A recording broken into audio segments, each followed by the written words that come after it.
বন্ধুরা, শুভ দোল পূর্ণিমা। তো দেখো, সকাল সকাল তো বসে গেছি সবজি সবদা সব নিয়ে।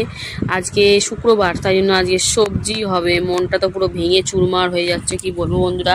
এরকম কোনোদিনও হয়নি, প্রতিবার খাসি নয় মুরগি যাই হোক হয়েছে। তো কি করব, শুক্রবার আমরা পুরোপুরি নিরামিষ খাই। তো সবজি সবজা কেটে নিলাম, উচ্ছে কুমড়ো ভাজা, ওদিকে ফুলকপি আলুর তরকারি, আর এদিকে সজনে ডাঁটা আলু দিয়ে সর্ষে বাটা দিয়ে ঝাল করলাম। আর তারপরে রান্নাবান্না সেরে একটু রং খেলে নিলাম মেয়ের সাথে আর কর্তামশার সাথে। তারপরে কিন্তু স্নান টান করে পরিষ্কার হয়ে খেতে দিয়ে দিলাম ভাত, লেবু, উচ্ছে কুমড়ো ভাজা, সজনে ডাঁটার ঝাল আর ফুলকপি আলুর ঝোল, আর সাথে ছিল পাঁপড় ভাজা।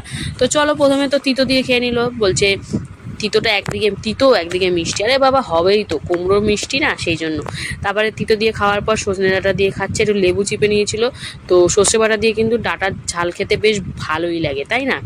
তো খেয়ে নিল। তারপরে ছিল ফুলকপি আলুর তরকারি, পাতের মধ্যে ঢেলে নিয়ে একটু লেবু চেপাচেপি করে মাখামাখি করে পাঁপড় ভাজা দিয়ে জাস্ট জমিয়ে জমিয়ে বলা যাবে না, একটু মনে দুঃখ দুঃখ নিয়েই খেতে হলো আজকে বন্ধুরা, কি করবো।